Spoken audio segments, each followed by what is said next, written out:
이스라엘의 그 지형인데요. 이게 동쪽, 서쪽, 남쪽, 북쪽입니다. 사해가 보이고 갈릴로스가 보이고 요단강이 보이고 있죠. 이게 헬몬산이고 얘가 바산, 골란고원입니다. 이쪽에 우리가 어제하고 오늘 둘러봤던 길르앗, 암몬산지, 모압산지, 저기 에돔, 페트라는 여기, 와디럼 이 아래 이렇게 있는 거예요. 이게 아르논 골짜기입니다. 큰 계곡. 롯이 시어머니 나오미를 쫓아서 여기를 건넜고 나머지 그 며느리들은 다 떨어져 나갔던 곳, 여기가 바로 거기인 거죠. 자, 지금 우리가 올라와 있는 데가 여기입니다. 중앙산악지대. 우리가 예루살렘에서도 시작해서 버스를 타고 계속 족장들의 도로를 따라서 베델을 지나서 실로를 지나서 세겜까지 올라온 겁니다. 지금 여기가 올라와 있는 것이 세겜에 있는 그리심산입니다. 네, 실로를 지나서 세겜. 그리심산과 에발산 두 개. 이게 그리심산이고 저게 에발산이에요. 두 산 사이에 놓여 있는 세겜을 우리가 지금 내려다보고 있습니다. 그러니까 중앙 전체 산악지대 중에서 에브라임 산지의 세겜. 여기서부터 족장들의 도로가 시작이 됩니다. 아브라함이 갈대아 우르를 떠나서 하란을 거쳐서 계속 갈 바를 알지 못하고 이렇게 옵니다. 오고 계속 오다가 이 세겜에 와서 처음 단을 쌓고 처음으로 하나님께 예배를 드리게 됩니다. 그리고 하나님께서 그때 아브라함에게 명확하게 말씀하세요. 내가 이 땅을 너와 내 후손에게 주리라. 그 전까지는 갈 바를 알지 못하고 가던 아브라함이 이곳에 와서 비로소 이 땅이 하나님이 인도하신 땅인 것을 알게 되고, 그래서 여기에 단을 쌓고 여호와 하나님의 이름을 부르게 됩니다. 그러니까 약속의 땅에서 드린 첫 번째 예배라고 할 수 있겠죠. 여기서부터 계속 남쪽으로 내려가면서 부엘세바를 거쳐서 부엘세바는 이쪽이죠. 헤브론, 부엘세바, 애굽으로 내려갔다가 올라갔다 하면서 이 지역을 왔다 갔다 하는 것이 창세기의 내용이 되겠습니다. 말씀드린 대로 왜 하필이면 여기냐? 아브라함은 목자였기 때문에 목축을 하기에 가장 좋은 땅이, 지금 오시면서 보셨죠? 아직까지도 푸릇푸릇한 거. 이게 건기가 이미 다른 데서는 시작이 됐어요. 근데 여기는 아직까지 우기의 흔적이 남아있는 겁니다. 강우량이 많기 때문에. 그래서 여기가 목축하기에 가장 좋은 땅이 되고, 그 중에서도 우리는 북쪽 끝에 와 있기 때문에 강우량이 더 높은 거예요. 남쪽으로 내려갈수록 강우량이 떨어지고 북쪽으로 올라갈수록 강우량이 올라갑니다. 이런 구조 속에서 이런 일을 하셔야 되고, 왜 아브라함이 여기를 다녔는가 이제 이해하셨고, 왜 그렇게 아브라함이 자꾸 왔다 갔다 하는가, 이 강우량의 변화 때문에 그렇습니다. 자, 밑으로 갈수록 떨어지고 위로 갈수록 올라가기 때문에 우기 때는 아래쪽 부엘세바에서도 양을 칠 수가 있어요. 건기가 되면 이미 부엘세바 지역에서는 목축 못합니다. 북쪽으로 올라와서 이렇게 다시 세겜 지역으로 올라와야 되는 거예요. 그래서 올라왔다 내려갔다 올라왔다 내려갔다. 창세기로 보면 그래서 자꾸 아브라함이 한 곳에 있지 못하고 왔다 갔다 하는 게, 그 다음에 무슨 뭐 소위 역마살이 있어서 그런 게 아니라 가문형을 따라서 위로 아래로 그렇게 다녀야 되는 겁니다. 자, 이곳에서 여러 가지 많은 사건들이 있었는데 대표적으로 중요한 것만 좀 짚어보겠습니다. 제일 중요한 우리가 그 여호수아서를 보면 이스라엘 백성들이 가나안 정복 전쟁을 벌이고 나서 가나안 땅에 들어서 첫 번째로 공예배를 드렸던 곳이 바로 여기입니다. 그리심산에서 축복을 선포하고 에발산에서 저주를 선포하고 이곳에서 처음으로 대규모 예배를 드리게 됩니다. 여리고도 아니고 길갈도 아니고 아이도 아니고 실로도 아니고 예루살렘도 아니고 굉장히 중요한 도시들이 많은데 왜 하필이면 이곳에서 첫 번째 예배를 드렸는가? 자, 이것도 바로 아브라함과 관련이 있습니다. 아브라함이 이곳에 와서 처음으로 가장 먼저 단을 쌓고 하나님께 예배를 드렸고 언약을 받았고, 야곱도 하란으로 떠났다가 돌아올 때 여기에 들어와서 가장 먼저 예배를 드렸습니다. 왜? 하나님과 아브라함 사이에 가장 언약의 첫 번째 수여가 이루어졌던 곳이 바로 이곳이었고, 아브라함이 약속의 땅에서 처음 예배 드렸던 곳이 이곳이기 때문에 가나안 땅에서, 약속의 땅에서 예배가 시작된 지점이라고 할 수 있겠습니다. 그래서 이들이 가나안 정복 전쟁을 벌일 적에도 다른 데가 아니라 특별히 여기에 와서 대규모 예배를 드리면서 아브라함에게 하셨던 그 언약의 성취로 말미암아 이제부터 우리는 이 땅을 차지해 나갈 것이다라고 하는 그런 어떤 연결점을 찾았던 거죠. 그래서 이곳에서 처음 예배가 있었던 것이고, 자, 그리심산과 에발산에서 축복과 저주를 선포하는데 이것도 이유가 있습니다. 왜 하필이면 여기서 축복을 선포하고 여기서 저주를 선포했는가? 두 가지 설이 있는데, 하나는 여기에 물이 있어요, 그리심산에. 그래서 에발산보다 나무가 좀 많습니다. 이 고대 금동에서 물이 귀하기 때문에 물이 있는 곳은 하나님의 은혜가 임한다라는 그런 개념이 있어서 그래서 그랬을 것이라는 것이 있고, 또 하나는 이들의 세계관, 방향관과 좀 관련이 있습니다. 유대인들은 방향을 정할 때 동쪽을 앞으로 놓고 정합니다. 히브리어로 앞으로, 전진이라는 말과 동쪽으로 하는 말이 똑같아요. 뒤로라는 말과 서쪽으로 하는 말이 똑같습니다. 카디마 하면은 동쪽으로라는 뜻도 되면서 전진 앞으로가 되고, 아호라 하면은 서쪽이라는 뜻도 되면서 뒤로라는 뜻도 됩니다. 그럼 요게 이제 앞이 되는 거죠. 자, 그렇게 되면 동쪽이 앞쪽이 되고 서쪽이 뒤쪽이 되는데, 오른쪽이 남쪽이 되고 왼쪽이 서쪽이 됩니다. 자, 그러면 방향 감각에 있어서 이거는 동서남북 똑같은 세계관이에요. 오른쪽과 왼쪽이 있을 때 어느 쪽이 좋은 쪽일까요?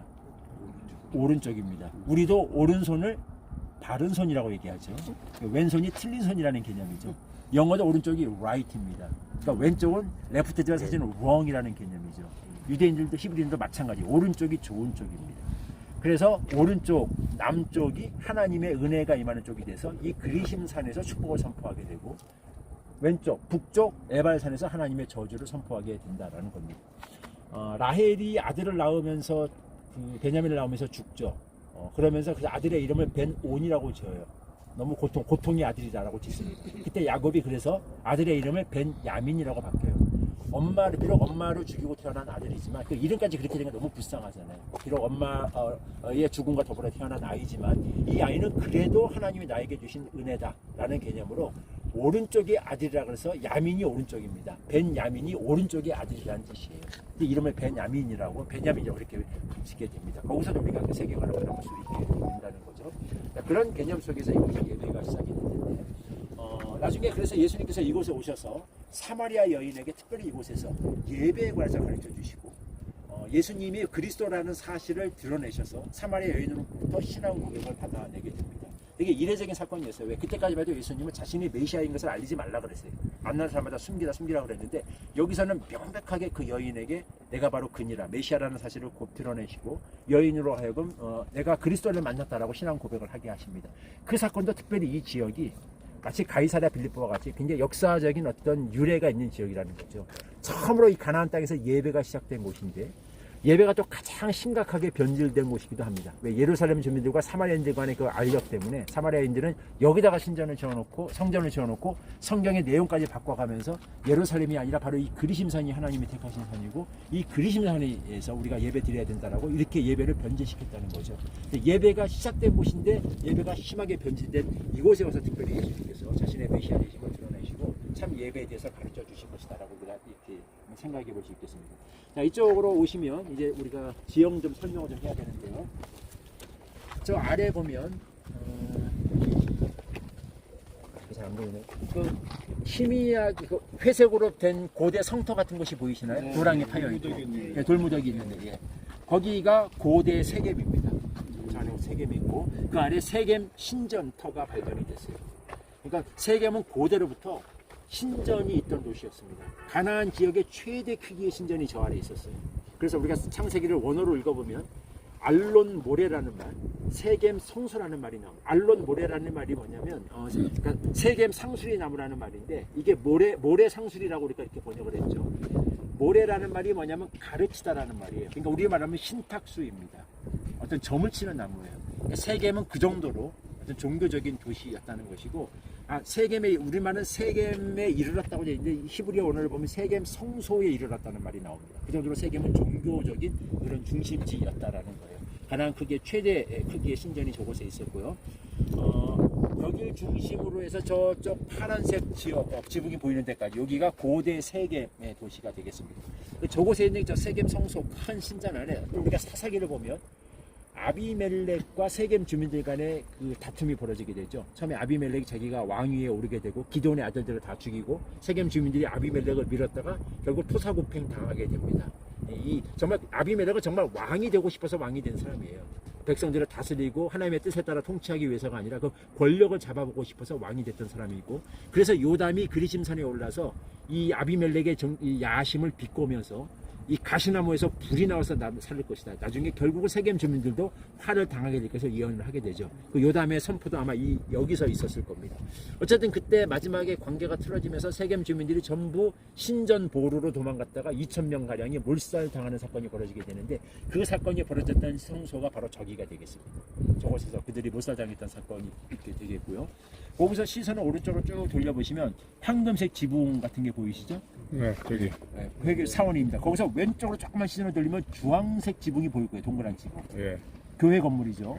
예, 저기가 야곱의 우물이 있던 터에 세워진 기념교회거든요.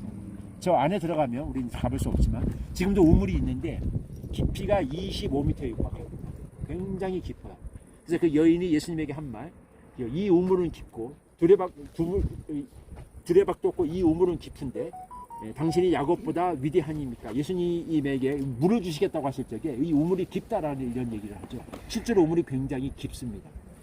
저곳에서 예수님께서 사마리아 여인을 만나서 이제 대화를 나누시게 되는데, 그러니까 수가성이라고 나와 있는데 많은 학자들이 그 수가가 바로 이 세겜을 가리킨다라고 해석을 해요. 조금 다른 데로 주장하는 사람도 있지만 많은 학자들은 대개 이 수가 세겜성이 바로 수가성이었고, 저 밑에는 그 우물가에서 아마도 예수님이 사마리아 여인을 만나 주셨을 거다. 그래서 저기를 야곱의 우물이라고 그렇게 이야기를 합니다.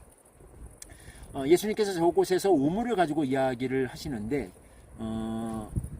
왜 사마리아 여인에게 물을 좀 달라라고 부탁을 하셨을까라고 할 적에 가장 1차적인 대답은 두레박이 없어서라고 우리가 얘기할 수 있겠습니다.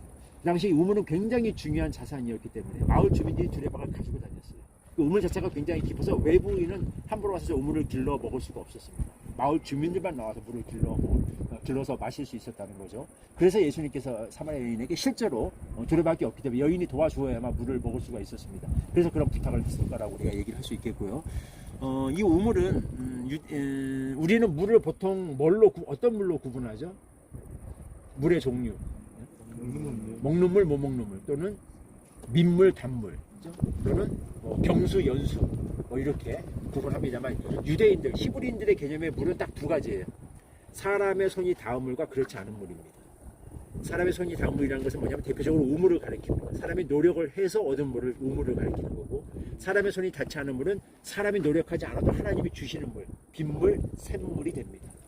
우물은 지금 말씀드린 것처럼 이 지역에서 우물 판다는 것은 굉장히 힘들어요. 이 우물의 깊이가 25m 이렇게 육박한다고 말씀드렸죠. 아주 많은 노력을 기울여서 파야 얻을 수 있는 물이 그 우물입니다. 그래서 우물은 되게 성경에서 고난을 상징하고 인간의 수고와 노력과 고난과 고달픔을 상징합니다. 저렇게 수십 미터를 파야 얻을 수 있는 그 우물인데 삽질 한번 하지 않고 그냥 물을 얻을 수 있다. 이건 너무나 놀라운 하나님의 은혜인 거죠. 샘물, 빗물이 그래서 하나님의 놀라운 은혜와 은총을 상징하게 됩니다. 예수님께서 사마리아 여인에게 그렇게 접근하신 거예요. 이걸 야곱의 물과 하나님이 주시는 물, 예수님께서 주시는 물의 차이를 속에서 솟아나는 생수라고 표현하셨습니다. 샘물입니다. 샘물. 야곱의 물은 인간의 수고와 노력으로, 그 고달픈 수고와 노력으로 얻어지는 물입니다. 그 물이 주는 그 갈증 해소도 있긴 하지만 그 잠깐이죠. 되게 고달파요. 그리고 잠깐입니다. 그러나 하나님, 예수님께서 주고자 하시는 분은 샘물과 같아서 인간의 수고와 노력과 전혀 상관없이 전적인 하나님의 은혜로 부어지는 물이고, 그리고 그 물이 주는 그 만족감은 야곱의 우물과는 비교할 수 없을 만큼 영혼의 그 갈증을 해소시켜주는 어떤 그런 놀라운 선물이다라는 것을 이 우물과 샘물의 비유로 통해서 여인에게 어필하는 것입니다. 그러니까 그런 점에서 하나님이 주시는 은혜를 어떻게 예수님께서 여인에게 선물해 주셨는가 한번 생각해 보시면 됩니다. 근데 대충 여기서는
길가에서 잠을 잤다라고 했습니다. 성 안에 들어간 것은 아니겠죠. 전승에 기초하면 이곳이 바로 야곱이 돌베개를 들고서 잠을 잤던, 꿈속에 하나님의 집을 배웠던 그런 장소라고 알려져 있습니다. 이곳의 이름을 루이스에서 벳엘, 하나님의 집이다라고 개명을 하게 되죠. 특별히 이곳에서 야곱이 꿈에 하나님을 본 사건은 굉장히 그에게 충격적인 사건이었다는 것을 본문이 암시하고 있습니다. 야곱이 크게 놀라서 내가 이곳이 하나님의 전이거든 내가 미처 알지 못했다라고 하면서 기름을 붓게 되죠. 왜 그렇게 야곱이 놀랐는가라고 생각하게 아마도 이것은 야곱도 고대 근동인의 어떤 그 배경 속에서 자란 사람으로서 가지고 있던 지역신의 개념의 그걸 깨는 그런 체험을 했기 때문에 그러지 않았을까 생각해 보게 됩니다. 고대 근동인들은 기본적으로 신들은 자기 지역을 관장하는 지역이 따로 있다라고 믿었어요. 그 지역에 가면 그 신이 힘을 쓰지만 다른 지역에 가면 다른 그 지역을 관장하는 신이 더 강한 힘을 쓰게 됩니다. 그래서 실제로 사마리아 성을 아람 다메섹이 공격해서 함락을 시키려고 하다가 하나님의 개입으로 사마리아에서 패퇴하게 되죠. 베나닷이. 그때 베나닷의 참모들이 뭐라고 얘기하냐면 우리가 왜 아합 왕에게 졌는가? 산에서 싸워서 졌다. 저들의 신은 산의 신이요 골짜기의 신이 아니기 때문에 우리가 산에서 싸워서 졌고 골짜기에서 싸우면 이길 거다라고 이야기합니다. 하나님이 아브라함에게 다시 이렇게 아합에게 엘리사 선지자를 통해서 이렇게 얘기를 합니다. 너희들이 저희의 말을 들었느냐? 너희들이 나는 산의 신이요 골짜기의 신이 아니라 하는도다. 그래서 그러니까 나를 여호와 하나님을 산에다 가지고 골짜기에서는 힘을 못 쓸 거다라고 하는 저들의 말, 저 개념을 깨기 위해서 다음 전투는 평지에서 싸우게 하시겠다. 그래서 두 번째 전투는 아벡에서 싸우는데 아벡에서 다시 한번 대승을 거두게 되죠. 하나님이 산에서만 힘을 쓰는 신이 아니라 골짜기 평야에서도 힘을 쓰시는 거기 가축원하시는 하나님이신 것을 나타내는 계시하시는 이런 장면이 나오는데요. 그런 관점에서 보자면 야곱은 태어나서 계속해서 브엘세바에서만 자란 사람이었습니다. 브엘세바에서만 하나님을 예배했고 아버지, 어머니, 할아버지를 통해서 지금까지 하나님을 만났던 사람이었습니다. 근데 여기서 처음으로 거기를 떠난 이 지역, 외곽 지역에서 아버지도 없이 누구도 없이 단독으로 하나님을 체험하게 되는 겁니다. 그래서 야곱이 크게 놀라게 되고 이곳에도 하나님이 계시는구나라는 믿음을 갖게 되고 그렇게 믿음을 갖게 되니까 야곱이 어떤 믿음을 갖게 되냐면 여기에도 하나님이 계신다면 앞으로 내가 가는 어디에도 하란에도 하나님이 계실 것이고 가는 길 오는 길에도 하나님이 계실 수 있겠구나라는 믿음을 갖게 됩니다. 그래서 야곱의 서원이 의미가 있는 거예요. 야곱의 그런 서원, 내가 가는 길 오는 길을 무사히 나를 인도하고 지키시면 이곳이 아버지 하나님의 전이 될 것이요 내가 11절을 드리겠다는 말이 그런 서원을 했다는 것은 그런 믿음이 생겼다는 겁니다. 하나님이 앞으로도 여기뿐만 아니라 그곳에서도 가는 길 어디든지 다 그곳에 임재해 계시고 그곳에 나를 지켜주시고 나와 동행하실 수 있는 그런 분이 되시겠다라는 그런 믿음을 서원을 통해서 고백하신 것이 되고 그래서 성경이 서원을 되게 부정적으로 봄에도 불구하고 야곱의 서원은 하나님이 굉장히 기뻐하셨어요. 야곱의 영적인 방향을 잃고서 잠시 세겜에 머문다든지 이런 일이 있을 때마다 다시 일어나 베델로 올라가라. 나는 베델 거기서 너에게 나타났던 하나님이다. 라는 식으로 그렇게 서원을 꼬투리 대서 야곱의 일생을 인도에 가셨던 것을 우리가 보게 됩니다. 네, 우리 여기까지 다 불러봅시다. 1절에서 4절까지 불러봅시다. 네 줄을 가까이 하게 하면 시작. 네 줄을 가까이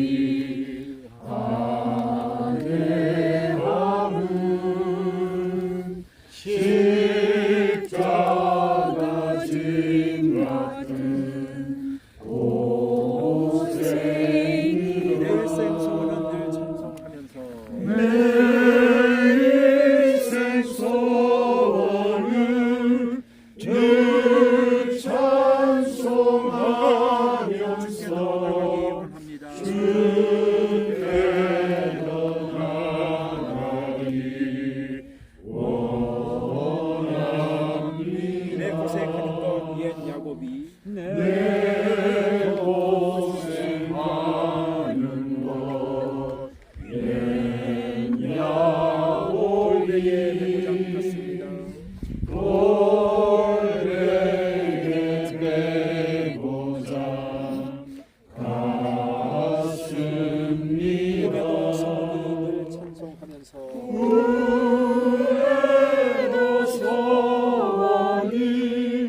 늘 찬송하면서 주께로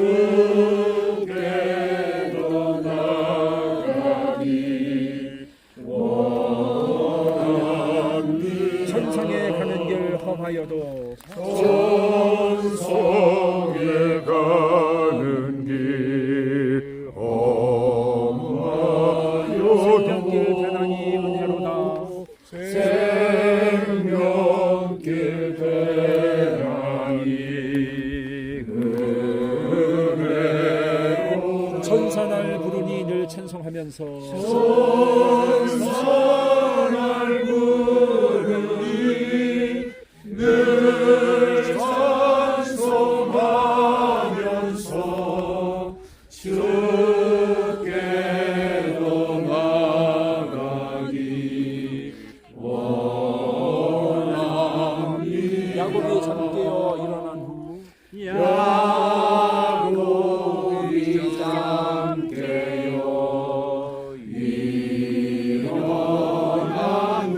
돌다를 쌓고 돈 받아서 돌다를 쌓는 것돈 받아서 숨질 때 되도록 늘 찬송하면서